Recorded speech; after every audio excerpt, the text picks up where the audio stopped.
ಈ ಕಾರ್ಯಕ್ರಮದ ಪ್ರಾಯೋಜಕರು ಗಡಿಯಾರ್ ಗ್ರೂಪ್ ಆಫ್ ಕಂಪನೀಸ್. ಮಹಾಕುಂಭದಲ್ಲಿ ಪಾಪ ಮಾಡಲಾಗಿದೆ. ಸುಳ್ಳು ಹೇಳಿ ಸತ್ಯವನ್ನ ಮುಚ್ಚಿಟ್ಟು ಮಹಾಕುಂಭದಲ್ಲಿ ಪಾಪ ಮಾಡಲಾಗಿದೆ.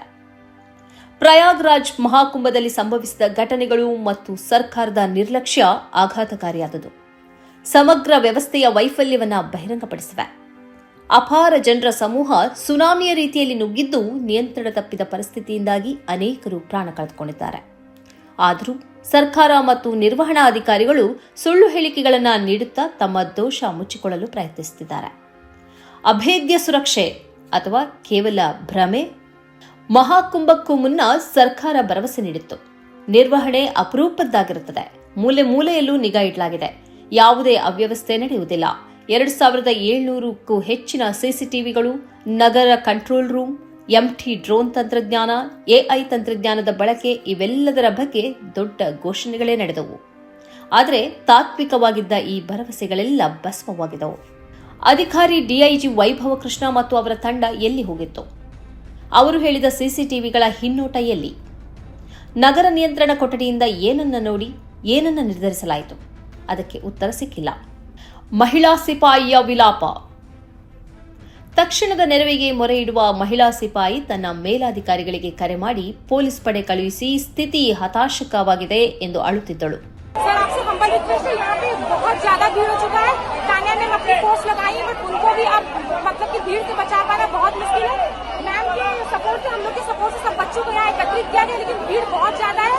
कुछ चीजें मैं आपको वीडियो पे नहीं बता सकते. आप जल्दी से जल्दी हाथ जोड़ के विनम्र निवेदन आप फोर्स भेजिए सर. कंडीशन बहुत बिगड़ती जा रही है. प्लीज सर फोर्स भेजिए.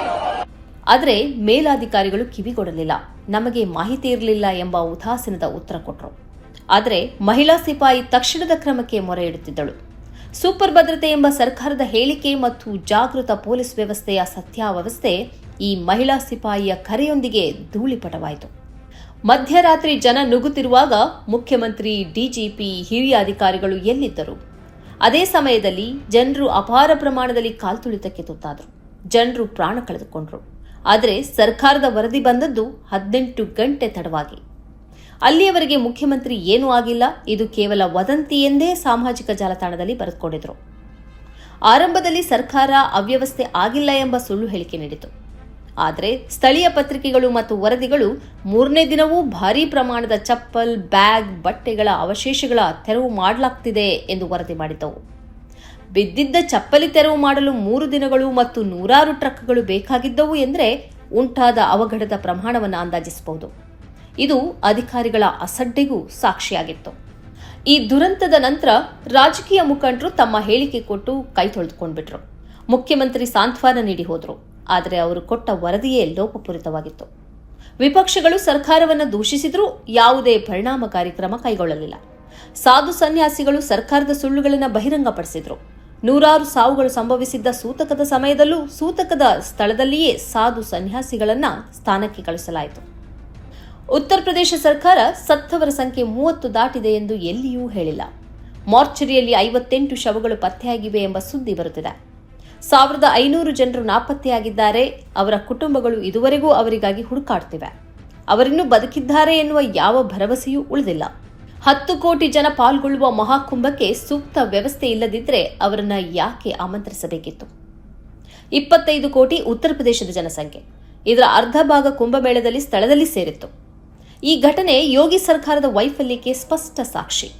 ಜನರನ್ನ ಭದ್ರತೆಯ ಹೆಸರಲ್ಲಿ ವಂಚಿಸಿ ಅವರು ಮರಣಮುಖಿಯಾಗಲು ಬಿಟ್ಟರು.